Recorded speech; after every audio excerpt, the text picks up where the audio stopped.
Nabi Hizkil atau Nabi Haskial, yang jika di dalam bahasa Ibrani beliau dikenal dengan nama Yehizkil. Adapun makna dari Hizkil adalah Allah Subhanahu wa Ta'ala menyucikannya. Ini sesuai dengan sikap hidup dari Nabi Hizkil ini yang selalu dijauhkan Allah Subhanahu wa Ta'ala dari dosa. Beliau diperkirakan hidup sekitar tahun 591 sebelum Masehi, atau kurang lebih sekitar 600 tahun sebelum kelahiran Nabi Isa alaihissalam. Nabi Hizkil ini diperkirakan hidup setelah masa Nabi Musa alaihissalam dan sebelum masa Nabi Daud alaihissalam. Di dalam riwayat yang terkenal, Nabi Hizkil ini termasuk keturunan dari Nabi Yakub alaihissalam. Berarti dia adalah nabi yang berasal dari kalangan Bani Israel. Di dalam kitab Qisosul Anbiya atau kisah para nabi, karya dari Imam Ibnu Katsir dijelaskan di sana bahwasanya Nabi Hizkil ini punya ayah yang bernama Buzi. Jadi nasabnya Nabi Hizkil bin Buzi al-Ajuz. Nabi Hizkil di dalam Islam adalah figur yang dihormati karena kisah beliau tercantum di dalam surat Al-Baqarah ayat ke-243. Namun bagi sebagian Bani Israel, sekarang Nabi Hizkil atau Haskial ini kerap dianggap ekstatik, seorang penghayal, dan bahkan dianggap sebagai seorang tokoh yang sakit jiwa. Setelah Nabi Yusa bin Nun wafat, beliau digantikan oleh Kalib bin Yufana. Kemudian setelah Kalib bin Yufana wafat, semua urusan kaum Bani Israel diserahkan kepada Nabi Hizkil bin Buzi ini. Sekarang kita akan mengisahkan sebuah peristiwa besar sebelum Nabi Hizkil ini diangkat menjadi seorang nabi. Oke teman-teman, kisahnya begini. Ada sebuah daerah yang bernama Dawirdan, atau bisa juga disebut dengan Jawurdan atau Azirat jika dalam bahasa Arab. Daerah ini berlokasi dekat dengan Irak. Ketika itu terjadi sebuah wabah yang mematikan. Wabah ini disebutkan sangat mudah menular di antara manusia. Penyakit atau wabah ini disebut dengan ta'un. Mungkin ini persis dengan kasus COVID-19 yang terjadi beberapa waktu yang lalu. Tapi wabah ta'un ini lebih mengerikan teman-teman. Jika ada seseorang yang tertular wabah ini di pagi hari, maka pada waktu sore atau malam hari orang tersebut pasti akan mati. Akhirnya, karena penyakit ini semakin menular dan telah banyak orang yang meninggal dunia, penduduk negeri ini yang tidak terjangkit pun mulai berinisiatif untuk hijrah atau pergi ke sebuah tempat yang lebih aman dari penyakit menular ini. Setelah beberapa waktu mencari, mereka pun menemukan sebuah lokasi yang cocok. Tempat ini adalah sebuah lembah atau sebuah dataran rendah yang bersih dari wabah. Lalu orang-orang pun mulai mengungsi ke tempat tersebut. Jumlah mereka sangat besar. Ada yang mengatakan 3.000 sampai 4.000 orang. Namun ada pula yang berpendapat jumlahnya bahwa 30.000 sampai 40.000 orang. Pada intinya jumlahnya sangat besar hingga lembah tersebut menjadi penuh dengan manusia. Mereka pun ketika itu membangun peradaban baru di sana. Dan terus di sanalah mulai mereka membuat rumah-rumah tinggal dan semacam tempat-tempat berkumpul. Nah, di peristiwa ini ada sebuah pelajaran penting untuk kita semua teman-teman. Bahwasanya ada takdir Allah Subhanahu wa Ta'ala yang telah ditetapkan, yang itu tidak bisa dirubah timingnya, yaitu adalah masalah maut. Dikisahkan nantinya 40.000 orang pengungsi ini akan meninggal dunia semuanya karena penyakit ta'un ini. Tapi kisahnya terdapat dua versi. Versi yang pertama, karena penduduk ini telah merasa aman dari ta'un, mereka pun bersuka cita dengan negeri baru yang mereka tempati itu. Kemudian timbullah sifat sombong dari orang-orang ini. Mereka merasa bahwa dapat melawan kematian dan akan hidup di sana dengan usia yang lebih lama dibandingkan dengan orang di tempat lain. Akhirnya, karena mereka sombong, pada suatu hari Allah Subhanahu wa Ta'ala utus dua malaikat ke negeri itu. Satu malaikat pergi ke dataran rendah dan satu malaikat lagi pergi ke dataran yang tinggi. Di negeri itu, secara bersama-sama kedua malaikat ini meneriakkan sebuah petikan yang suaranya sanggup memecahkan gendang telinga. Dan bagi siapa saja yang mendengarnya, alhasil dari teriakan kedua malaikat tersebut, matilah seluruh kaum di negeri tersebut tanpa tersisa sedikit pun.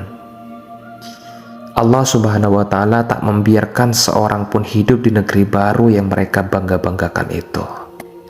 Sementara itu, versi yang kedua, ketika mereka tengah membuat peradaban baru di lokasi tersebut, ternyata ketika mereka pindah itu ada beberapa orang yang ikut mereka.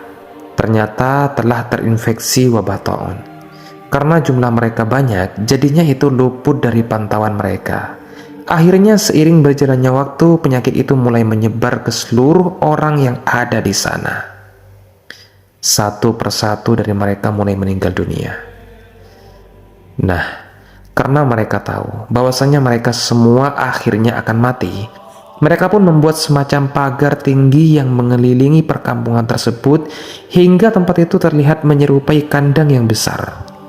Tujuannya mereka membuat itu adalah karena apabila semua orang telah mati, jasad-jasad mereka tidak dimakan hewan-hewan buas. Seiring berjalannya waktu, jumlah penduduk yang meninggal akibat taun semakin hari semakin banyak. Dan pada akhirnya mereka semua mati tanpa tersisa seorang pun yang hidup. Di balik pagar tembok tersebut, jasad-jasad mereka tertumpuk-tumpuk dan tumpang tindih antara satu dengan yang lainnya. Kondisi di sana betul-betul acak-acakan dan penuh dengan jasad manusia. Hari berganti bulan dan bulan berganti tahun. Tak ada yang tahu mengenai negeri tersebut. Selama bertahun-tahun pula, tak ada seorang pun yang pernah mengunjungi lokasi itu, hingga tempat ini menjadi benar-benar terlupakan. Mayat-mayat yang ada di dalamnya pun telah berubah menjadi tulang belulang, antara tulang satu dan tulang yang lainnya pun tercerai-berai. Bahkan, andai ada sekumpulan arkeolog pun mereka tak akan sanggup untuk menyatukan puluhan ribu tulang manusia itu, karena kondisinya betul-betul amat berantakan.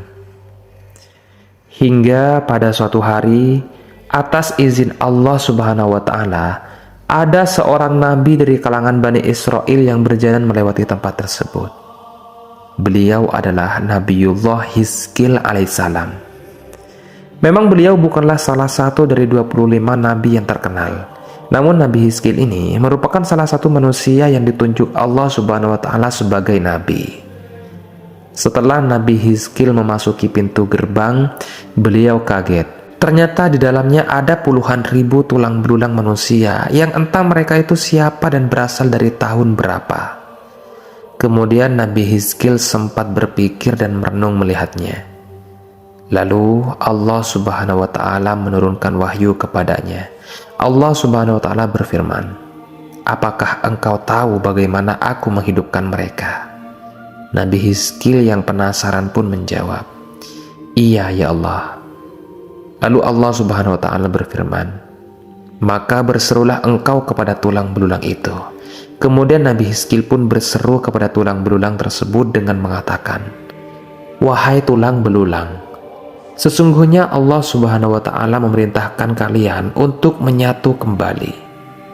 Langsung saja saat itu juga tulang belulang yang ada di sana pada bertebaran ke segala arah dan saling menyusun dirinya sendiri antara satu dengan yang lainnya. Ketika tulang belulang itu telah tersusun menjadi postur tubuh manusia, kemudian tumbuh daging-daging kembali dari tulang itu, dan pakaian mereka pun kembali lagi seperti pakaian ketika awal mereka meninggal dunia. Setelah semuanya telah sempurna, Allah Subhanahu wa Ta'ala tiupkan lagi roh-roh mereka ke dalam tubuh-tubuh tersebut, hingga puluhan ribu jasad tersebut hidup kembali utuh, dan bahkan lebih sempurna dari sebelumnya. Akhirnya ketika masyarakat Dawirdan ini sudah kembali hidup, kemudian mereka berkata, "Maha suci Engkau ya Allah, segala puji hanya bagimu, tiada Tuhan selain Engkau." Apakah kamu tidak memperhatikan orang-orang yang keluar dari kampung halaman mereka, sedang mereka beribu-ribu jumlahnya karena takut mati? Maka Allah berfirman kepada mereka, "Matilah kamu." Kemudian Allah menghidupkan mereka. Sesungguhnya Allah mempunyai karunia terhadap manusia, tetapi kebanyakan manusia tidak bersyukur. Al-Quran Surat Al-Baqarah ayat ke-243. Akhirnya setelah semuanya kembali hidup, mereka pun kembali ke kampung asal mereka dan bersatu kembali dengan kaum mereka yang telah lama mereka tinggalkan itu. Lalu di kemudian hari, mereka pun wafat kembali sesuai dengan ajal yang ditetapkan bagi mereka. Ibnu Jurayj mengemukakan pendapatnya. Peristiwa itu merupakan contoh yang nyata bahwa seseorang tidak perlu takut dan cemas dalam menghadapi takdir. Menurut mayoritas ulama, pendapat yang lebih kuat adalah peristiwa tersebut benar-benar terjadi pada masa lalu. Muhammad Ibnu Ishaq berkata, "Tidak ada penjelasan yang sampai kepada kami tentang masa dan berapa lama Nabi Hizkil menetap di tengah-tengah kaum Bani Israel. Hingga akhirnya Allah Subhanahu wa Ta'ala memanggil Nabi Hizkil kembali ke hadirat atau wafat. Setelah Nabi Hizkil wafat, kaum Bani Israel kembali menyembah berhala yang mereka beri nama Ba'i. Kemudian Allah Subhanahu wa Ta'ala utus seorang nabi kepada kaum ini yang bernama Nabi Ilyasa. Di dalam kisah ini ada hikmah besar yang terkandung di dalamnya. Salah satunya adalah tidak ada tempat berlindung terbaik dari segala mara bahaya kecuali hanya kepada Allah Subhanahu wa Ta'ala. Wallahu a'lam bishawab.